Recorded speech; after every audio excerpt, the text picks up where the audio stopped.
Hello and welcome to the Gallop Out. I'm your host, Ryan, and as usual, I get to be joined by my co-hosts, Jackson and Kaylee. We were all together last week in Lexington, Kentucky, enjoying opening weekend of Keeneland. Now we're all back at our home bases. Kaylee, we'll start with you. How are you doing? You're back in New York. You joined us from the grandstands a couple weeks ago.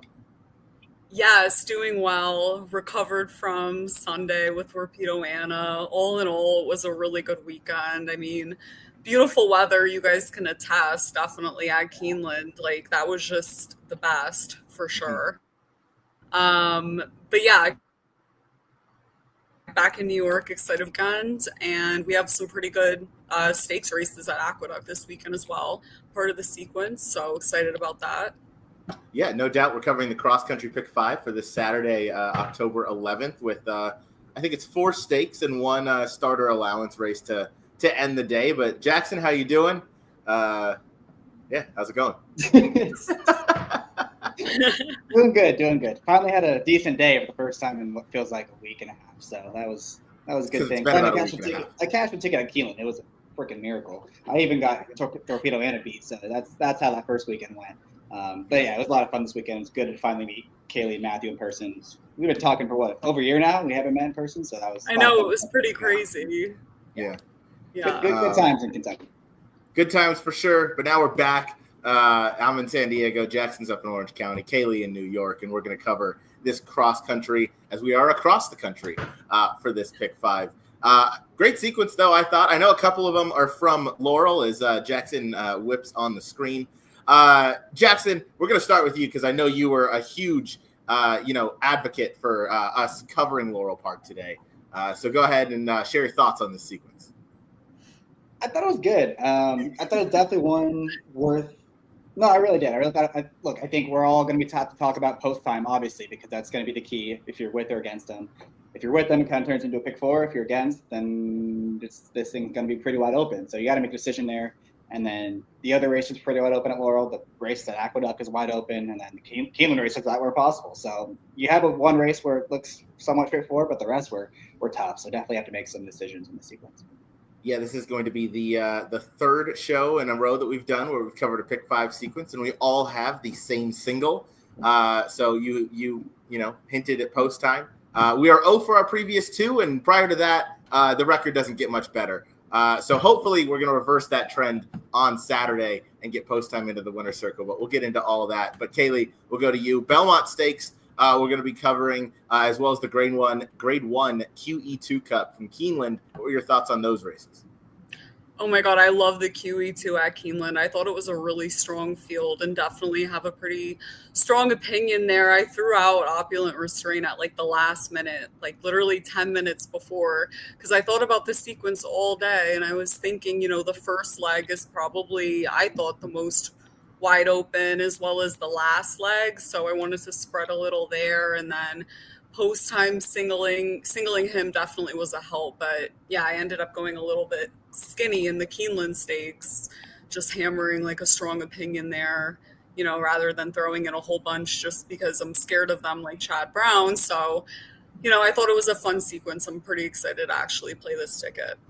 I'm also excited. We'll get into the sequence in just a second. The last race, I think, is going to speak for itself in terms of difficulty, and I'll leave it at that. I'll throw the picks up for leg 1 or leg A, as we call it, as we'll go to Laurel Park for race number 10, which is going to be – it's Maryland Million Day, by the way, out at Laurel Park, so they are included in this. This is the Maryland Million ladies stake, I believe. And we're going to start it off. Well, I'm going 2-9. I put the 10 in parentheses because the 10 isn't also eligible. If the 10 were to draw in, I'm likely going to single that horse. That horse looks pretty tough. Jackson's going 1-2. Kaylee's going 1-2. So we all have some respect for the 2. And you would think that would be your favorite. But no, that horse is 10-1, which makes you think we're not going to get anywhere near that price. But Kaylee, we're actually going to start with you. We'll go to the outside, and a horse that I also have a little bit of love for, and then number 9, Mappo. Yeah, I saw a decent amount of speed in this race, and I definitely landed on the 2 and added that one in my ticket for those reasons. But the 9 would probably be my top pick in this race. I just think that, the form, this horse's form in general, she's in pretty good form as a 3-year-old filly at this point in the year. This is the form you'd hope that she's in. I know she's 2-1 on the morning line, but get a pretty good jockey aboard. She drew well to the far outside.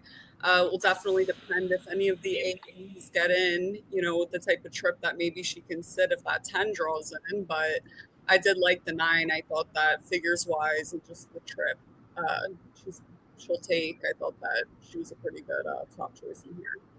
Yeah, I thought similarly. I thought this was kind of the speed angle, while I think there's plenty of other speed in here, and we'll get to that as we go down towards the inside. I thought the 9 from that outside post, going to use that speed early to get that position. Jackson, we'll go to you. We're going to the rail in the rail runner Precious Avery. Yeah, she was a speed horse I wanted. Drawn much better than the 9 is. Has numbers that are very similar. And I thought she ran well last time at Monmouth. That race was only going 5 furlongs. She came from last. That race completely held together. She's the only horse who made any kind of move. The concern with her, she hasn't exactly been a win machine as of late. And the one win she did have in the last couple of years was on the lead.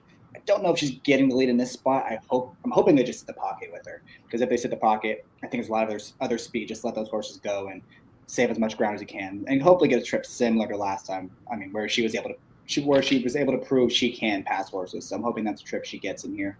5-1 seems about right on this mare. Obviously, none of us have the 6 at 8-5. I don't know who's betting the 6 horse at 8-5 in this race. That horse is 0 prover in turf form. Yeah. So I wonder if she'll actually go off 8-5, especially if the 10 draws in. If 10 draws in, that's not going to happen. But I'd be curious if the 10 does not draw in. No, I agree. I think taking a short price on a horse that has yet to be on the turf, or rather has not been on the turf since in the barn of Jamie Ness, and is winless on the turf in 5 tries. I don't know that I'm jumping at that opportunity, especially if the 10 draws in as well. Well, let's talk about the 10-1 shot that we all have somewhere in the mix. This is the horse I ended up with on top, but Kaylee, we'll throw it back out to you as you pick that one as well on your ticket. Yeah, just to go back to the 6 quickly, 8-5, I thought pretty short. And also I looked up, Jamie Ness, his stats, switching from the dirt to the turf, and any listed stakes at Laurel aren't too hot. So that was another reason I thought you could play against this one as well. But yeah, I thought that the 10 is going to have a ton of pace to close into. And I think that this horse could actually excel. Look at the way that, she closes into the pace, probably more distance, stretching back out to 1 mile and a 16th. I like that for this horse. Just one of the closers that I wanted to use, because I had 2 other speed horses. And this one I thought clearly last time out closed the most effectively there. So hopefully can sit a similar trip here. Yeah, I completely agree. The last 3 back going the mile and a 16th. That was behind a horse named Warming, who's very talented for Eclipse Thoroughbreds and Grand Motion. There's some other really good runners like Quadra, Notable Exchange, that are much, much better horses than these. This one has run okay against Statebreds, and I'm with you. I think this one is going to have be the most advantageous if there is a pace collapse. Jackson, any thoughts on the 2 all gas, no brakes? I'll just add that she is one of the few horses in here that is proven without Lasix. Obviously, she got it last time when she won, but we didn't see a significant jump up with the Lasix added. She was running numbers that were similar without it. So I think she does have that in her favor, because a lot of the horses in here have always run with Lasix, and they're a bit of an unknown without it. Yeah, that's an excellent point. And then last one to note, Timeform kind of has her numbers a little bit faster than her buyers, which I think puts her pretty much on par with a lot of these. Kaylee, before we move on, do you have any notes on the number 1 Precious Avery, who Jackson touched on and is on your ticket as well? No, I think that the horse should just improve second off a layoff as well, stretching back out. Clearly, she was able to handle the distance a few starts back. I'm looking back to like those Delaware Park races as well. So hopefully it runs pretty similarly. Just another speed horse I wanted to include on my ticket. Does anyone know why the 10 is on the AU list?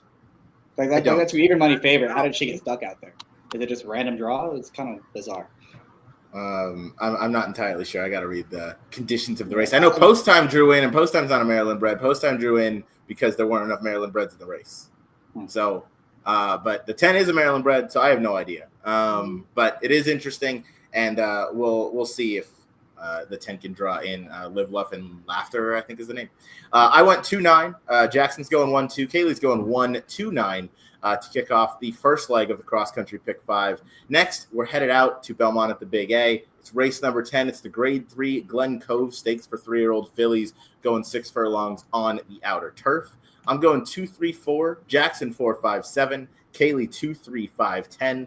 Certainly one of the more difficult races I thought in the sequence, as turf sprints are always a bit up in the air. We'll start to the far outside with you, Kaylee, and we'll work our way in with the number 10, Anna's Call. Yeah, I really like this runner for Miguel Clement, clearly taking steps up with every start. Those last 2 starts, I really like the progression there. Switching back off Lasix, which isn't too much of a concern. Obviously, the horses run well without them before. And I really like this horse back when I saw her in the Take the A train, but she just kind of faded there. And hopefully here can sit a little bit of a better trip, has really good speed, draws to the far outside. Junior Alvarado's aboard as well, so I really like that. A bit of a rider change here, and maybe she perks up a little bit. But yeah, I really like this one at 5-1. I thought was also a pretty decent price as well. Yeah, I think this one has the right sort of tactical ability that's going to be needed to win this race. I just didn't love the post draw, but 5-1 I think is a fair price to take. Jackson, we'll go with you. Resolute Racing owns this runner. It Ain't Two, trained by Riley Mott, ridden by Eric Cancel in this spot. What do you like about the number 7? Yeah, our boy Noah will be really proud of this pick. He's a big fan. Yeah, I thought, listen, if she had a more aggressive rider, I would single her. If I had more faith that she'd be close to a pace. I like what I saw from her last 3 races, really. The race at Woodbine was good. She had a little bit of trouble and was able to close, got second, but she had a way tougher time of it than Love Severe did, which got a perfect trip in that race. So I thought it was a good effort there. Came back at Woodbine going the mile on the outer and dueled, opened up a big lead and just got caught late. I think that race was just a little too far for her. But again, I thought she ran well. Candy Quest came back and almost won $1 million race at Kentucky Downs. So it wasn't like it was some bad field she was facing that day. And then last time in the Music City, she broke well. She was going to be up towards the pace, and then she was on the rail and just kept getting not really shuffled, but just lost position. Next thing you knew, she was in last, turning for home, and just didn't have enough time, obviously, to get going again. I think that race was a little bit better in looks too. Obviously, Kentucky Downs forms can be a little hit or miss, so I want to give her another shot in here. I think she's got numbers that make sense, and if she can work out a trip in this race, I think she can be right there against this bunch. Yeah, I don't necessarily disagree with too much of what you said, but I do agree with one point, and that is I didn't love that the jockey is maybe not the most aggressive. Not that many are in the New York racing circuit, but if there were a sliding scale, I don't think Eric Cancel is going to be towards the top of that. So yeah, I didn't trust where he's going to be early, but she certainly has some races to get back to if she's good enough. We'll go to the number. Oh, go ahead. I'm pretty sure they just want to race together too. I don't know if I'm confusing estates with a maiden race right now, but I'm pretty sure it was a maiden race. Riley Mott and Resolute. It was on Sunday. It was on Sunday. It was also the number 7. $25. And she was number 7. See? Oh, wow. Good old man already. We're good. Single. There we go. Single. Oh boy. Singling Eric Cancel in the sequence is cause for concern and a mental health checkup. All right. Kaylee will go. I'm going to even more confidently now. There we go. Perfect. As long as I can build confidence and you can help reduce the takeout. Kaylee, we'll go to you and then to Jackson, number 5 Pop Idol, the other one of 2 George Weaver trainees in the race. Yeah, I don't love this last effort from this horse, but I think honestly it was just one that I really wanted to throw my ticket. The one time Johnny V was up, the horse won. This is one that I've always really liked, and I know last time wasn't the best. Her form's a little bit all over the place, but she's one of those sneaky horses that I really just wanted to include here. Has really good speed, and I think 6 furlongs is the right distance for her as well. And I mean, 2 back, that effort is good enough to win this race, I believe. So she's one of those sneaky horses I just wanted to include. Yeah, Jackson, your thoughts? I thought Johnny, obviously, he's not going to take anything away from this filly. I agree. It's a tale of 2 races for her, right? Because the Saratoga race was awesome. She put all the speed away. The speed was way up the track, and she won that race pretty easily. And they went to Woodbine, and she was equally as bad. I mean, it wasn't like a suicidal pace or anything. She just was no good. So just a matter of which version of her shows up on Saturday. And I do think if someone's going to wire this field, it's probably her, right? Most likely. I didn't include this one on my ticket. Just I thought maybe a little bit too inconsistent. I did include the number 4, Me Governor, mainly because the jockey. What'd you say? Me Governor. Me Governor. Mainly because Ricardo Santana is one of the most aggressive jockeys up on that circuit. So I think he's going to get that forward position early. If Pop Idol does decide to kind of cross and clear, I think that leaves Me Governor sitting that nice kind of pocket trip, and hopefully things, shake out the right way for this filly here, trained by Carlos David, who has started off the Belmont Big A meet pretty strong. Couple winners from 10 starters, but I thought, she has the ability to sit off the pace, and she has, a nice turn of foot early. So I thought that's going to keep her in the mix and go in the 6 furlongs. That's always important. It always kind of plays a little bit towards speed. Jackson, you also included this filly in your picks. What do you like about Me Governor? Yeah, I agree with everything you said. I'm hoping she sits the pocket in this race because there's not much speed drawn to her inside, but she's quick enough to establish position. You go back to the race 3 back in the limestone at Keeneland, and she was always wide that race. She was 3 or 4 wide the entire turn, and actually stayed on pretty nicely, I thought, against She's So Spicy, who would be a big favorite in this race. So I thought that was a good effort last time. Very decisive victory. So all of her sprint form is quite good, and if she's able to work on a trip, she's definitely a horse I think you want to be using in this race. No doubt. As we get closer to Breeders' Cup season, I'd have to imagine if She's So Spicy is in the turf sprint, she's going to be a big factor. Mm-hmm. We'll go to the other George Weaver trainee that we've spoken about, Kaylee, the number 3 flat out time. You and I both like this filly, who I think dropping down and switching dirt to turf is going to be to her advantage after losing to Praying, who just came back last weekend to win again in the stakes race that I'm forgetting the name of at Keeneland. Yeah, I did like the fact that horse came back to win, and also I love the Not This Times. I mean, my new strategy, I swear, is to never leave one of those Not This Times off my ticket ever again, because they always end up beating me. It doesn't matter how they look. Doesn't matter what surface they're on, what distance they're going, it literally doesn't matter. And this one I thought it was interesting, switching to the turf, clearly has the pedigree to handle it. And I mean, figures wise, this horse fits like a no-brainer, and 10-1 is a pretty good price. I like the fact that, fits in all those ways, and Not This Times, like I said, run well on anything. So this was just one of those price horses that I wanted to include. And obviously a lot of the ones that she's been running against have either ran back the same or improved. So just one that I thought was interesting. Yeah, Not This Times are crazy good. On anything that they're doing, whether they're marathon, on the wet turf, dirt sprinting, whatever you got, Not This Time can handle. I saw a post today of, stallions and the amount of mares that were bred, and I don't know how Not This Time was 7th or 8th on the list. Whoever's breeding more mares to Charge It and Arabian Night, more power to you. It's a lot with the farms, they probably cap them or something. Probably. I would assume that would be the only way. Yeah, it is. I assume that'd be the only way that Not This Time wasn't the leading, wasn't leading all that, was if he had a cap number. But I thought Flat Out Time, again, third start of the form cycle after losing to Praying last time out, where they didn't go crazy fast. I think this time you're probably going to get a little bit more pace. And again, I like the draw to the inside. It should help this filly out. The number 2, Love Surveyor. Kaylee, you and I also included this one on our tickets. This is my top pick. I thought, again, she drew really nicely. This is kind of the other Miguel Clement horse. And I think that if the pace does unfold in front of her, she's going to be the one that has the best kind of turn of foot late. And she's also shown the ability in the past to sit a little closer, albeit that 1-3 back was on a bit of a slower pace up front. So I do expect her to come from a little bit well off of it. But she's going to be flying late, and looking at Belmont at the Big A today, the turf course is playing a lot more fair now that you guys have had a little bit of rain, and it has a little bit more give in the ground. So what are your thoughts on the number 2, Love Surveyor, Kaylee? Yeah, I completely agree with a lot of your points. I mean, if I had to single someone in this race, even though I believe it's a wide open race, it would be this horse.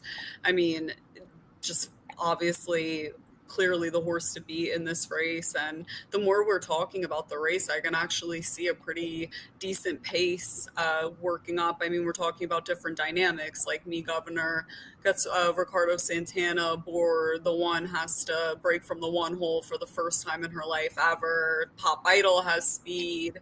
And then also the number 10 has a little bit of speed too. So I'd imagine we're going to get a decent pace here. And if so, I mean, this is the horse that I'd want, clearly in really good form as well. Yeah, no doubt. The only reason I couldn't single that horse with a great deal of confidence was this is still a turf race in New York, and we've seen pace not materialize more times than we've seen it show up. So For that reason, I went 3 deep using the 2, 3, 4. Jackson went 4, 5, and 7. Kaylee went 2, 3, 5, and 10. Just making sure I read the names right. All right, let's buck the trend as we go to leg C of the cross country pick 5. We're going back out to Laurel. It's the Maryland Million Classic Stakes, I'm still sharing the wrong tab, and now really have a deja vu. Oh yeah, now it's all bad. All right, 3 to 5 on the morning line. I don't remember what Barnes was. I don't remember what Phileas Fogg was. But this is one of the shorter ones that we've all picked. We're all unanimous. So Jackson, we'll start with you this time. Obviously, the ever consistent post time was guaranteed to get in the money last time behind. Look who, Phileas Fogg, the horse that we had all picked on top. So Jackson, we're bucking the trend here, right? I mean, I think so. He's supposed to win. He's supposed to win. I did a triple take when I saw it. He's 10 for 10 at Laurel Park. I don't dare you face him. That's pretty impressive. That's something you're not going to see very often at all. Look, there's just a lot of speed in this race. It's supposed to set up for him. He's clearly the best horse in the race, and I think if he shows up, he's going to win at very, very short race. Yes, he's probably going to be 1 to 9. Kaylee, anything to add on the ever consistent and unbeaten at Laurel Park post time? Just betting wise, I mean, it's either you play against the horse at 3 to 5 and use a bunch, or you single him. And obviously we all singled him. He's undefeated. I know we're like, oh, for whatever with our singles, but this horse is also 10 for 10 at Laurel. So, I think this one we have a pretty good shot at. And tactically, I mean, he's going to have pace to close into. And I mean, look at 2 back at Laurel Park, won by 17 lengths. The horse loves Laurel Park. I mean, this is a pretty confident single here. I can't think of anyone who could beat him, honestly. I can't either. If anybody was going to beat post time, I think it's the 3 of us on the screen right now. So we gotta, if he goes 10 for 11 now at Laurel, we're gonna have to really sit down and have a meeting amongst the 3 of us. Also, I misspoke earlier. Post time is a Maryland bred. I forget what the restrictions were to draw into this race, but I know he did because of the field wasn't oversubscribed or full. It might be graded stakes wins. Maybe they allow. Maybe it's like kind of I don't know. I'm just talking out of my ass now, but hopefully we don't get post time beat. I really didn't even have a B in this race, or even a C. It was pretty much post time or bust. So we're gonna hope that post time keeps us moving through this sequence. Jackson, anything to add? No. All right. Let's all hope for the best. Come on, post time. Let's buck that trend. We'll move on to leg D as the leg C, the Maryland Million Classic. We are all singling post time. 4th leg of this cross country pick 5. It is the Grade 1 QE2 Cup from Keeneland, where I will be using the 2, Jackson will be using the 2, and then the 4 is in parentheses for some reason. I'm sure we'll find out why. And Kaylee is going 1-9. So Jackson, we'll start with you. You put a horse in parentheses. What's up? Oh, I just wanted to show that I'm going to press up the 2 and use the 4 a little bit as well. Because I'm not going to use them equally. That's what the parentheses were for. All right. Well, we'll stick with you. Florent Giroux, Rusty Arnold. You're gonna use this horse a little bit in your sequence. What do you like about her? Well, I do think the 2 is Laurelin's definitely the most likely winner, and after that, I felt kind of a crapshoot.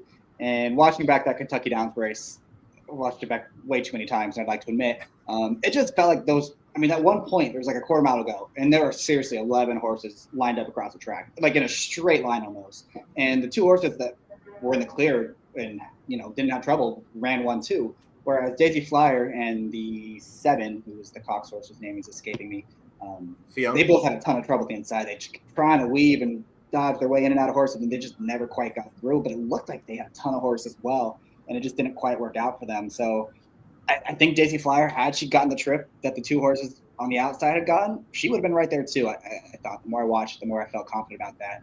And she's going to be a huge price in here. She's going to be 20 to 1 at least. I think she'd even be higher. She needs some help. There's not a lot of pace, but I think you can say the same about all the horses that are coming out of that race as well, because they're all horses that come from way out of it. So I think if you are going to take someone, give me the horse, it's going to be a giant price. And look, if she runs back to that race and at Saratoga 2 back, that's a number that is competitive against this bunch. So I definitely want to use a little bit of the 4 in here, but definitely admit the 2 is way the horse to beat.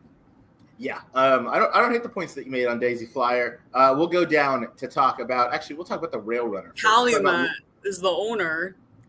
They pulled the major upset when we were at Keeneland. They sure did. So they sure did with Jin. I don't know how Nitrogen didn't pass that horse, but the world may never know. Nobody passes Luis Saez in the stretch. We already know how. All right.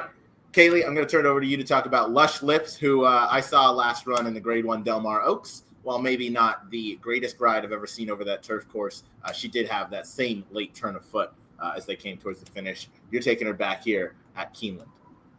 Yeah, I left Laurel in off my ticket just to start. I mean, if it wasn't for the layoff, the fact that the horse is coming in off a layoff and Graham Motion doesn't have the best stats in spots like this at Keeneland, I mean, she'd probably be my top pick. And then also taking into consideration, she's had pretty good trips in all of her starts. That was another thing. I mean, coming in off a layoff, Motion not having good stats, the fact that she's gotten dream trips, and then also a lot of the horses from the Saratoga Oaks Invitational have not run back well since.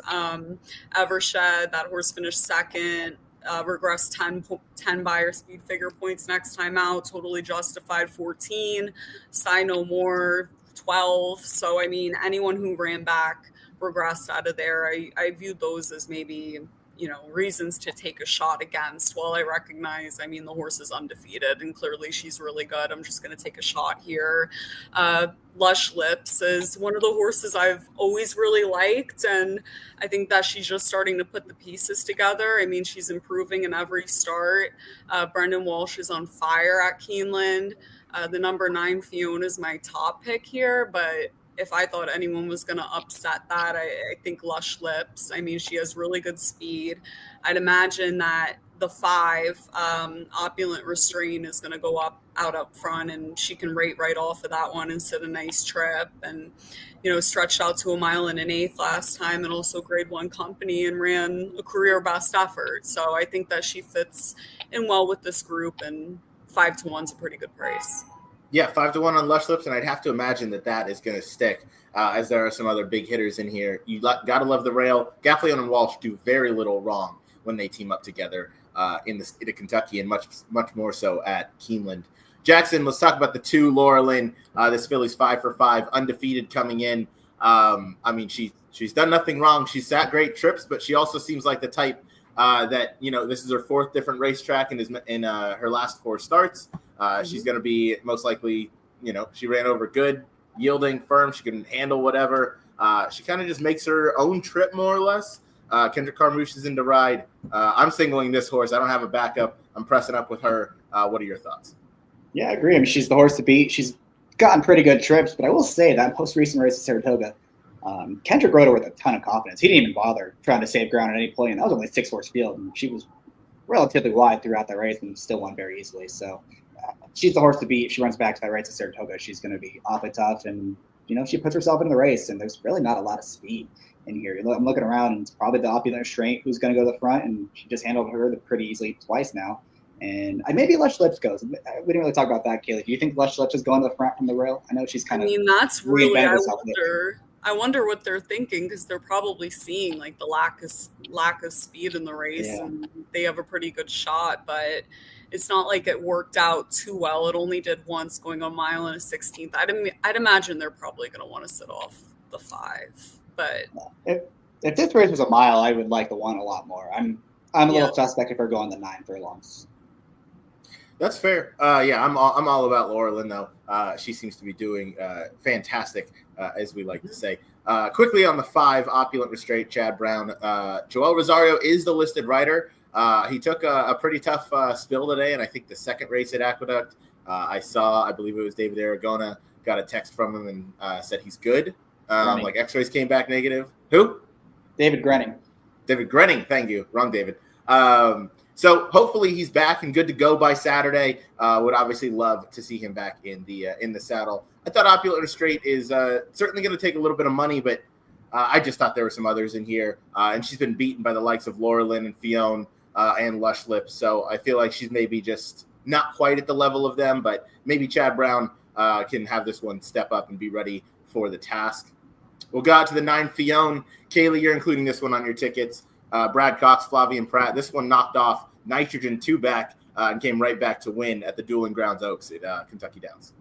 Yeah, I think this filly has been running up against really, really tough company. Obviously, Nitrogen, she beat Nitrogen, and Nitrogen is a filly that can run on either surface. And I think that she would have improved even if she stayed on the turf. That's just my opinion because of the age that she was at the time that we started seeing her win all of those races. It was only, fate that she would have continued to improve on the turf if all went well, but she switched to the dirt and she improved. And I don't think that it's that she's better on the dirt. Is what I'm trying to say here. And this horse beat her, and Nitrogen has done nothing but improve since. And I really like the fact that it doesn't really matter that she drew to the far outside of the field. She doesn't have the best early speed, but she can sit a wide trip and still get the job done as she's done before. She's really always sat wide trips, and she's improving with every start. I think that she's running up against the best of the best. She's 2 for 2 with Pratt. I really liked her chances here. She's my top pick. I like it. Fionn could certainly take another step forward. She seems to be also kind of on that improve angle. You got to love a horse that can transfer that Saratoga form into a win at Kentucky Downs. That takes a lot. Those are 2 very different turf courses. And so to win on both of those and win the way that she did, really fighting those out, even Churchill Downs 3-back, you could throw into that same mix of just she's a gutsy filly for sure. I wonder if the post draw maybe hurts her a little bit, but Flavian Pratt, obviously, world-class rider. He's going to be able to save enough ground and work out a good trip. So 4th leg of the cross-country pick 5, I'm singling the 2, as is Jackson. He's going to use the 4 a little bit as well in his tickets. Kaylee fading Laurel in here, trying to get some prices home in the Rail Runner, Lush Lips, and the number 9 Fionn. Jackson, it looked like you had a thought that you wanted to share before we move on to the final leg. The 9 has made almost $2 million, which is just nuts. Yeah. It's Kentucky Downs money for you. A Kentucky Downs win will do that for you, though, as it were. All right. Guys. We gotta claim a couple horses and run them at Kentucky Downs. Just run them there. You guys in? Yeah, let's do it. I heard Mountaineer has some good claiming races today, so we'll get them ready for next year. All right. 5th leg of the cross-country pick 5. It's the only non-stake race that we're going to cover today. We're going 6.5 starter allowance, 3-year-olds and upwards on the main track at Keeneland. Picks are going up on the screen, and I think picks tell the story. This is the hardest race of the sequence. I'm going 4, 8, 9, 12. Jackson's going 1, 5. Kaylee's going 2, 3, 8, 9. So we're not using the 6, the 7, or the 10. So do with that information what you will. Jackson, we're going to start with you from the rail. Did it dialed for Brian Lynch, and Mokata is in the saddle. Yeah, as you alluded to, we saved the most difficult race for last, and this is impossible. When we get races like this, I like to get skinnier than usual just because I don't have a super strong opinion, so I'd rather just press up a couple and hope I'm right. I do like this one, though, a little bit. I think he's interesting, especially going to 6.5. I think with the big field going to 6.5, it's likely the race comes back to the field a little bit. I think he'll be coming from out of it with its inside post. And that race at Indy was pretty good. I know the pace was slow, and he got a really good trip in there, but the number came back strong. Came back an 8-2 buyer. Time form was about the same, and it looks pretty legitimate looking back at what everyone did since and prior to that. I don't see any reason to not believe that number. And at 8-1, give him a shot in here. I think you can just chuck the Kentucky Downs race. They took a flyer, it just didn't work out, and with this horse, you're just hoping that they fly and it can fall apart a little bit. In that race where he broke his maiden, Coffee Talk came back to absolutely trounce the field at Keeneland today in the second race, now trained by David Jacobson. That horse didn't take a whole lot of money, but won like he was 3-5. We'll move on to the outside to the number 2, Remy's Moon. George Weaver claims this one, not a move he does a whole lot of. But Kaylee, you saw that partnered with Irad Ortiz and some decent dirt form to include this one on your ticket.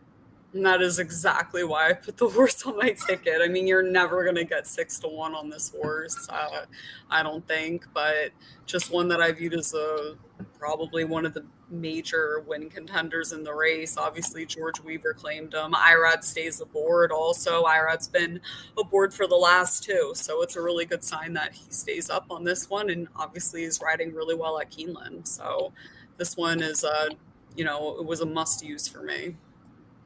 Yeah, I don't entirely disagree with that. I think Irad and this horse absolutely ran away from that field last time out at just a tick over even money, and now you apparently get 6-1 on the morning line. I don't envy Nick Tamaro, who makes the morning lines at Keeneland. That has to be the hardest job. That and Kentucky Downs have to be the two hardest morning lines to make in the country. So maybe this horse stays at 6-1. It's a very deep and competitive field. It wouldn't surprise me if the favorite is somewhere in that 5-2, 3-1 range with how deep this field is in terms of competition.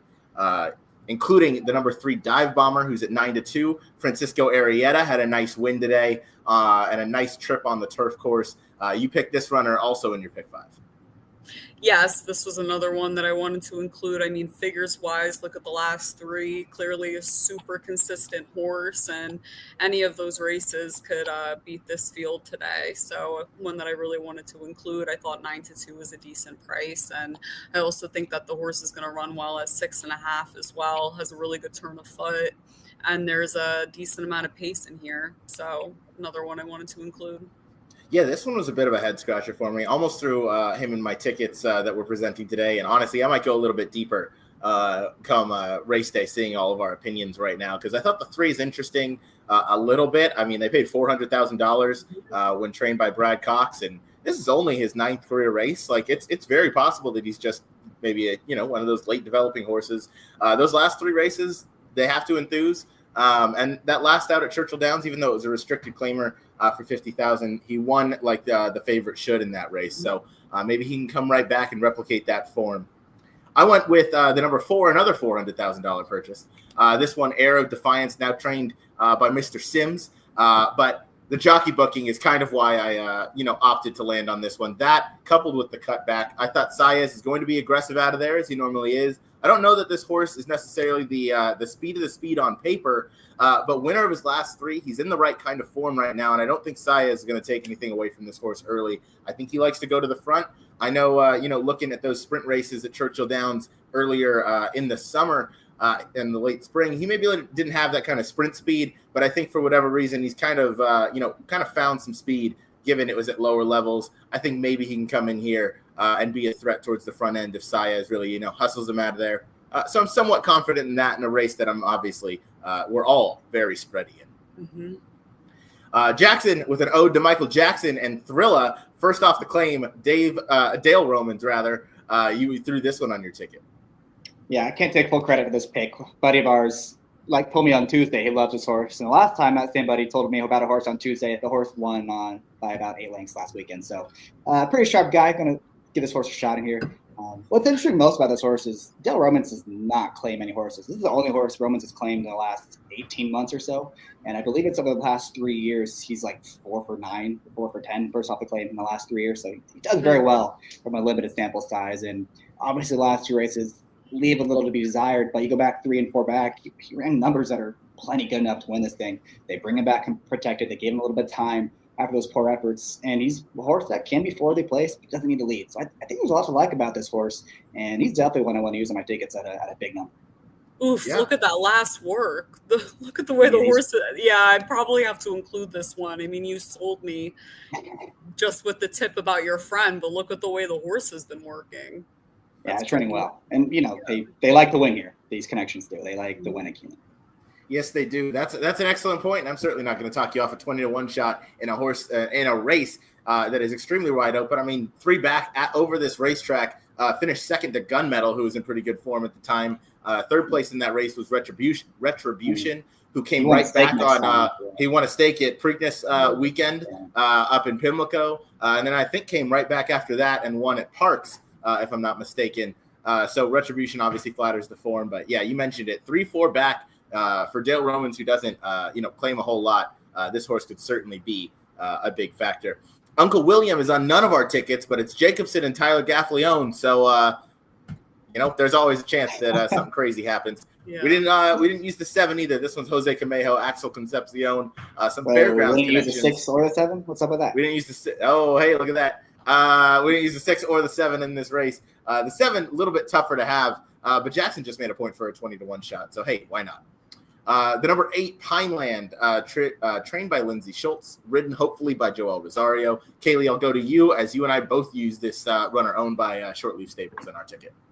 Yeah, that's exactly why I use the horse owned by Shortleaf Stable. That's the angle I always use in these types of spots.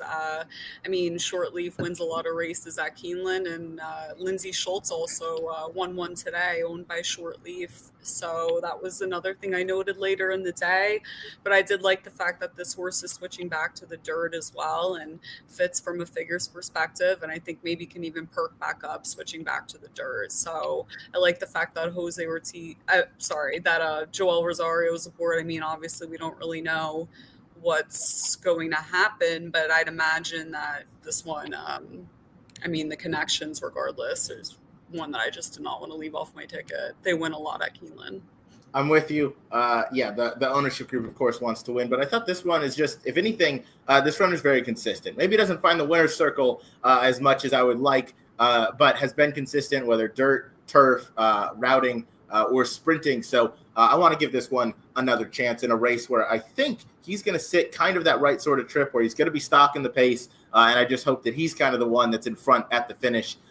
Joel Rosario going to be a new jockey aboard him on Saturday. Hopefully that is the case. And he is one of the toughest guys to pass down the lane and certainly one of the strongest finishers we have in the sport. So I think that would help him and help this horse get to the winner's circle if he sits the right kind of trip. Absolutely.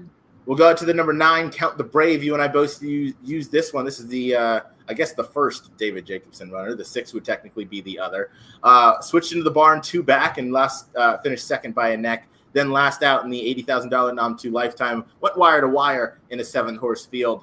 I had to use this horse. This is one of those that has improved since getting into the Jacobson barn, and that's always dangerous. What were your thoughts, Kaylee?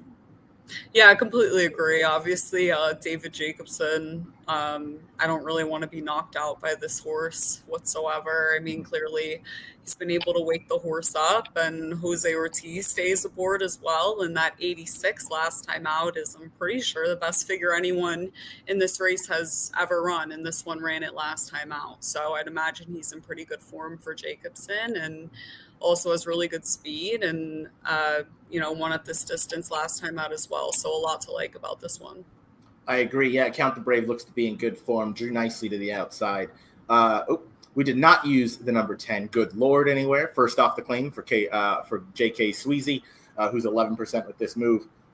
The number 11, Raven's Dream, trained by Steve Asmussen, ridden by his son, Keith Asmussen. We did not use this one. This one is probably projected to sit the right kind of trip. I just thought this one's probably going to be a little too wide, and I didn't really like that last out race outside of Remy's Moon, who I think is going to offer better value in terms of a little more upside maybe. So last one we'll talk about, number 12, Sinister Smile, Gennaro Garcia, Edgar Morales team up on this one. I threw this one on the ticket just because I think the class drop is somewhat significant here. Last out lost to Guns Loaded.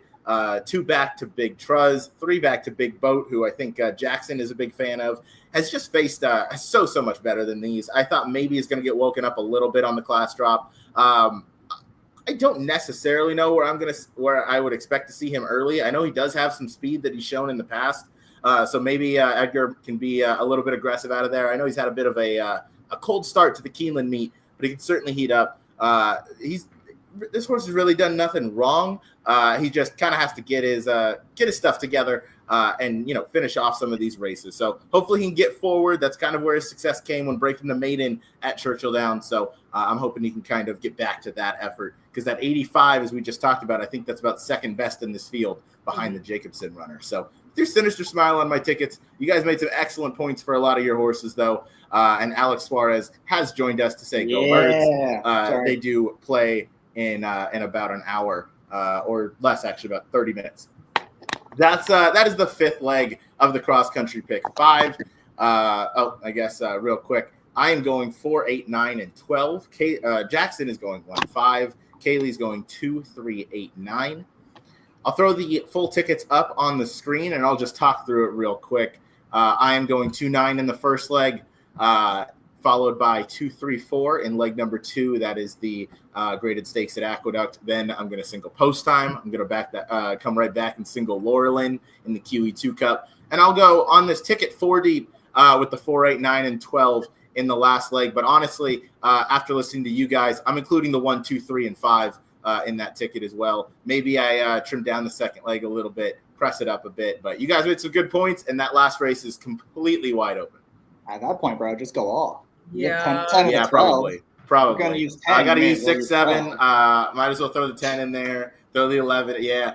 Maybe if I can, get one more single in there. If the 10 draws in that first leg, I'll just maybe toss the 2, 9. I don't know. Very preemptive ticket, preliminary ticket, and obviously pending scratches and whatnot on Saturday. Jackson, quickly walk us through your pick 5 ticket that costs somewhere in the neighborhood of $12 ish, is what you texted me. I did text you ish. That first race, try to beat that more line favorite that I just think is not very good. And going to go with the 2 inside horses. One is a speed type, one is going to be coming from out of it. So I like that angle usually in these horizontals, excuse me. In the turf sprint at Aqueduct, another tough race, but in one, I just wasn't in love with the favorite in there, so I'm going to try to beat Love Servier in there. I do like 8 ain't 2. That's a weird name to say. It ain't 2 would be my top choice in there. Also going to use the 2 other speeds as Pop Idol and Me Governor towards the inside. So I like those 2 horses. If Post Time loses, we may have to just stop doing these shows because we're just the ultimate mush. So hopefully he wins, and we move on to the last couple legs at Keeneland. In the QE2, I do like Laurel, and I think she's one I'm going to press up in there because she's going to be a shorter price, but I am going to use Daisy Flyer. I think if you want someone coming out of that Kentucky Downs race, I don't see why you shouldn't use her because I thought she ran arguably as well. Had she had a better trip, she would have been up there with the horses that are going to take a lot more money. So at 20 to 1, I want to use her. And then the last race, I like the 2 horses I have again. One's going to be on the lead and one's going to be coming from out of it. They're both going to be prices. So not a very expensive ticket, but this is one that can pay quite a bit if we are able to connect the dots. No doubt. There you go. That's a ticket for Jackson. And then Kaylee, take us home here with your pick 5 ticket. Yeah, we all basically centered around Post Time, singling him.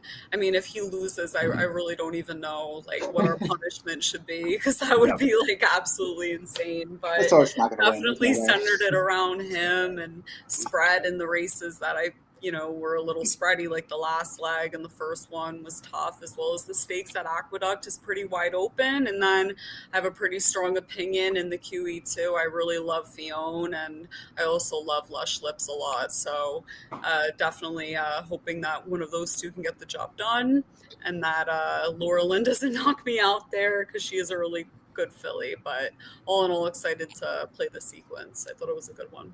Are you going to be there again? Are you going back this weekend? Or are you going to be in New York? Oh, no. I'll be at Aqueduct. No paddock reports.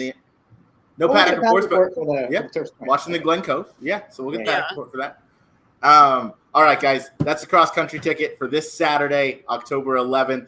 Play it on pretty much any ADW that you have.